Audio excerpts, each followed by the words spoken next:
цэвэрхэн байдаг гэсэн тогшроо хүнсэн асуудал болж байгаа. Тэгээ төгжрлийн асуудлаа шийдэх үү?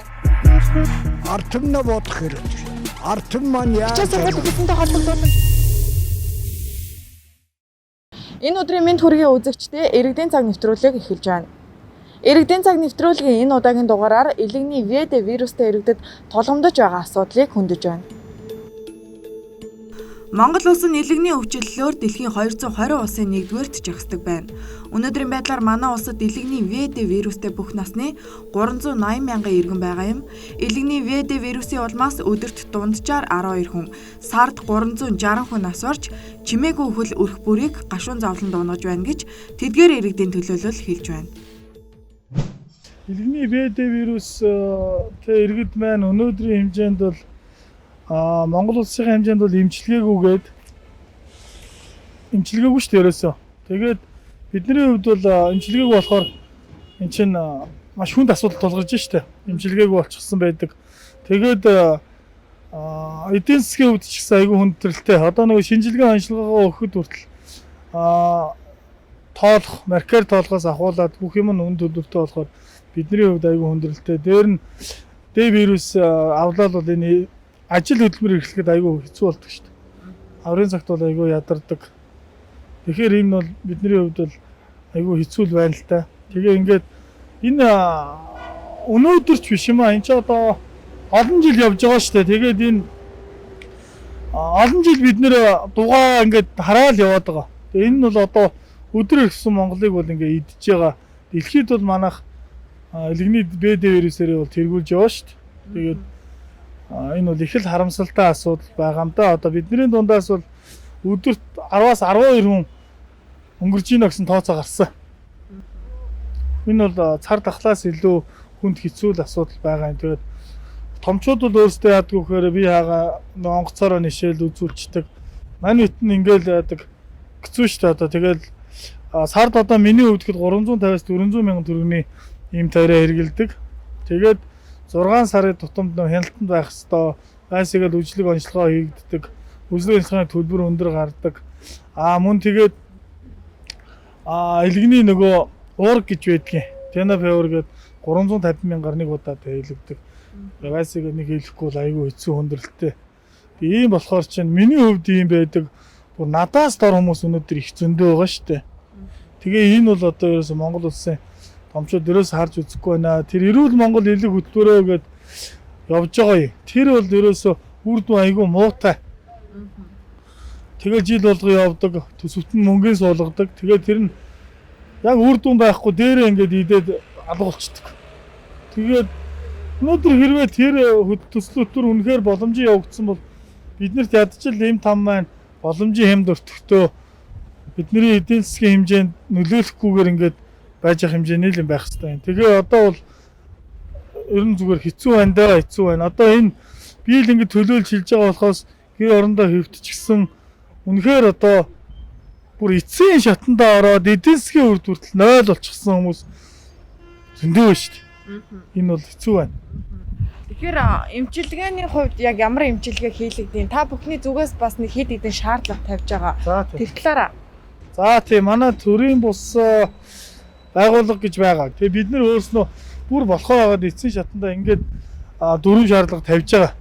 Тэгээ энэ корона байна гэд нодлонгоос эхэлж тавьсан бүр хатуу шаардлага тавьдаг гэсэн. Тэгээд коронавирус гэдэг ингээ 2 жилийн хэмжээнд ингээ бид нар зүгээр шаардлага хуудасаа л хөргүүлээдсэн. Эрүүл мэндийн яамд 3 удаа шаардлага хуудас хөргүүлсэн.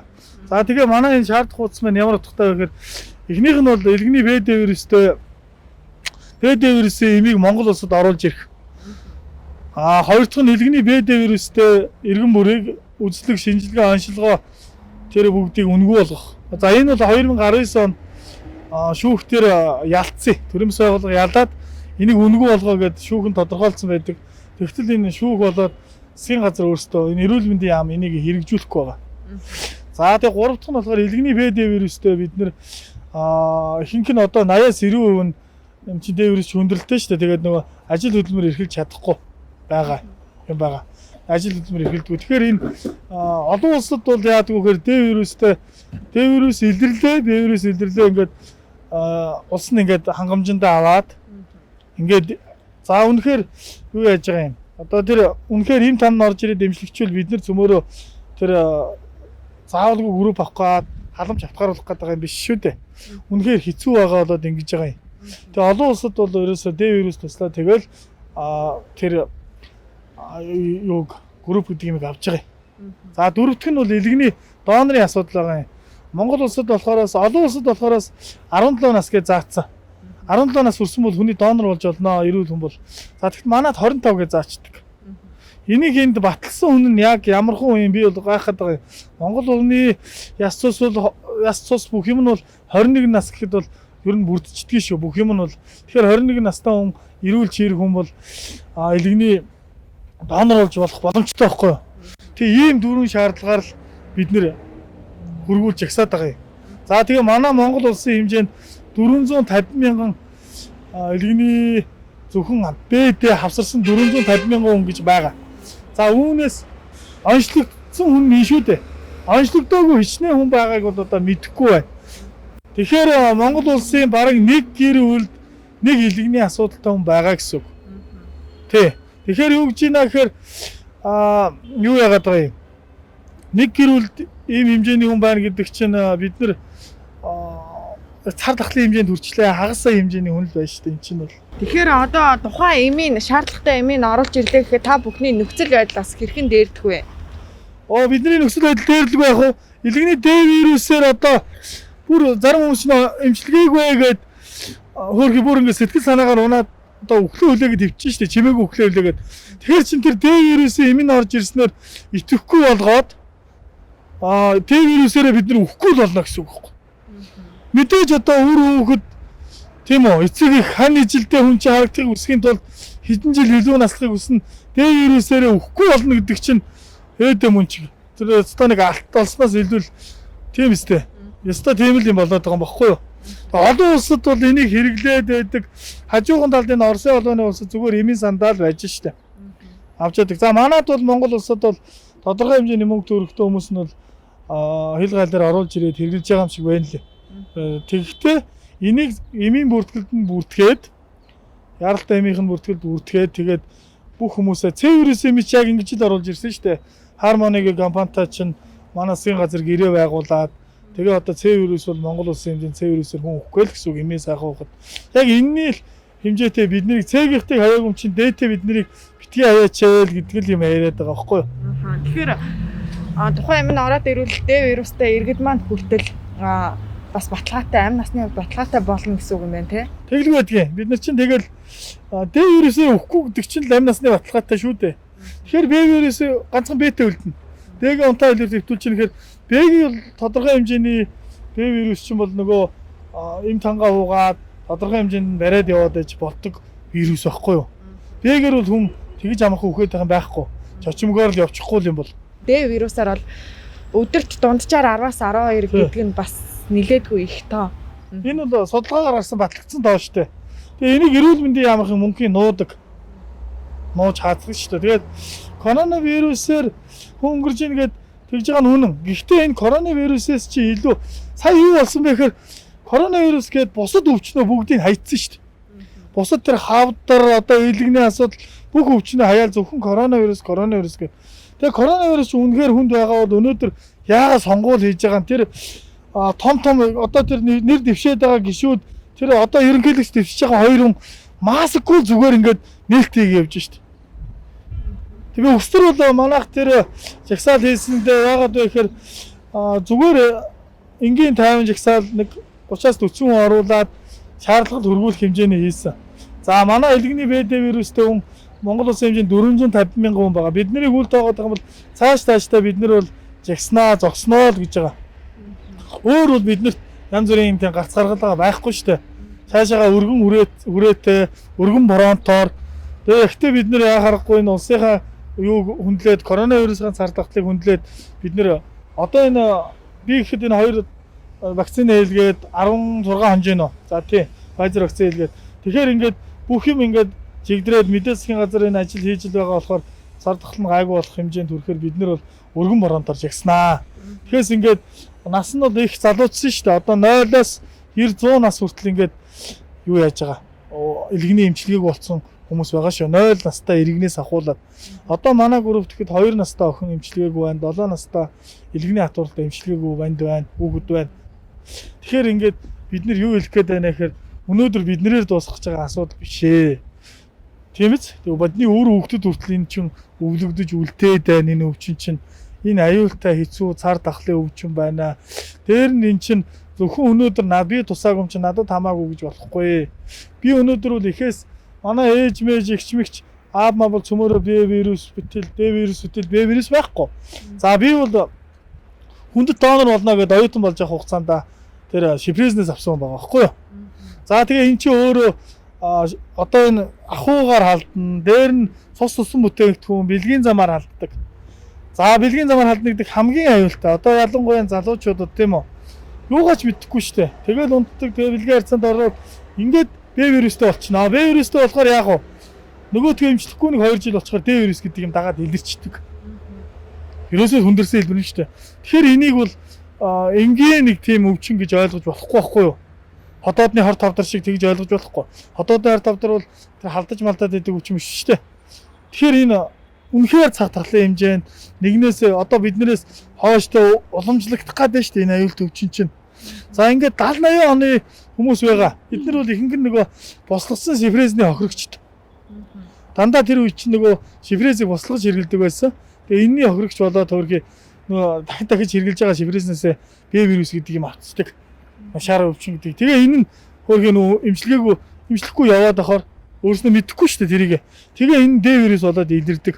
Хожим маань гэр бүл болоод эхлэхээр нөгөөх нь одоо яг бидний нийгэмд амар хүнд тусч эхэлж шүү дээ. Хүүхдүүд нь тусдаг. Одоо тэгээ ялангуяа ихээс урагт талддаг. Эмэгтэй хүнээс бол ялангуяа ээжээс хүүхдэд талдах эрсдэл бол айгүй их хэцүү. Өнөөдөр магадгүй нэг эмэгтэй төрөхөд 1 наснаас 5 нас хүртэл илэрхгүй байж болно. Магадгүй 20 нас хүртэл нөгөө залууд нь илэрнэ шүү дээ. Тэгэхээр энэ өвчнийгээс цөмөрөө дөрвтэй гарах хэмжээ авч өнөөдөр салахгүй бол энэ өвчин байсаар л байна. Өнөөдөр баян ядуу гэж ялгахгүй. Магадгүй тэр томчуудад бол өнөөдөр энэ асуудал байгаа. Гэхдээ тэд нар яагаад тэгэхээр өнөөдөр дэлхийд гарсан нөгөө шинэ эмчилгээ гэдгийг чинь цаг тухайд нь алдахгүй онгоцноос гээд өөрсдөө яваад очиж эмчлүүлчихэж байгаа болохоор тэр томчуудад ямар ч ашиггүй байхгүй юу? Томчууд өөрсдөө л ашигтай юм хийж байна. А бид нар бол яг үгээр ард иргэд бол зүгээр нөгөө өглөө хүлээгээл чимээгүй өглийг хүлээгээд хөвтөж штэ. Тэгээ ийм л юм байгаа юм. За бид нар болохоор 3 удаа уулзахад инх болд гээд одоо сайд байгаа. Үнэн тэр мөнгө сайхан сайдтай ч уулзж байсан. Тэгэхэд юу гэдэг вэ гэхээр судалж гин. Яг үгүй гэж бол хэлэхгүй шүү. Үгүй манайх боломжгүй гэж хэлэхгүй. За боломжтой гэж хэлэнгүүтээ судалж гин бид нар яаж ийн ийж ийн гэж худлаа ингээд аргацаагаад байдаг. Тэгээд бид нар 2 сард уулзахад 3 сарын 5-нд эцсийн хараа гэж өгөө гэж хэлсэн байхгүй юу? 3 сарын 5-нд бид нар ингээд юу яа тэр компанид нь холбогдоод бүх юм ингээд та нарт цэгцлээд энэ нэмийг оруулах тал дээр арга хэмжээ аваад өгье. Эрүүл мэндийн даатгалд 9 их 80 төгрөгийг илгэний БД вирустэй хүмүүсийн эмчилгээнд зориулаад суулгацсан байгаа шүү дээ улс өөрөө. Тэгэхээр энэ ийм мөнгөөр ингээд өгөөч гэхээр за бид нар судалж байна л гэдэг. Үгүй гэж бол хэлдэггүй. Айгүй сонио худаашруулдаг. Инкол сайт дээр ороод хэлэхээр инээгээд доромжилдог. Тэгээ ямар сайндаа цагаан сарын өмнөхөн бид нар илгэний элэг солиулах заалттай нэг ахын илгэний хор тавдраар ингээ өнгөрөх гээд элэг солиулах заалттай болоод банд нь 24 нас 8 сартай болцсон юм. Тэгээ нэг ихч ороод уйлаад ярихад инкол сайд уйлж ирсэн. Тэгэхээр би бол тэрэн дээр үнэхээр дотроо өмөрж ирсэн. Яагаад тэгэхээр тэр бол үнэхээр өрөвдмөр 4 сарын хүрээгүй гэдэг шалтгаанаар нөгөө донорын асуудлаараа тэр хүн ингээд хороогийн мөнгөсийг үзүүлчихэж байгаа байхгүй банд нь өөрөө донор болъё гэдэг. Тэгэхээр энэ төр засгийнхны алдаа бол их бий. Энийг зүгээр ингээд бид нэр ингээд чиглүүлээд өгж штэ.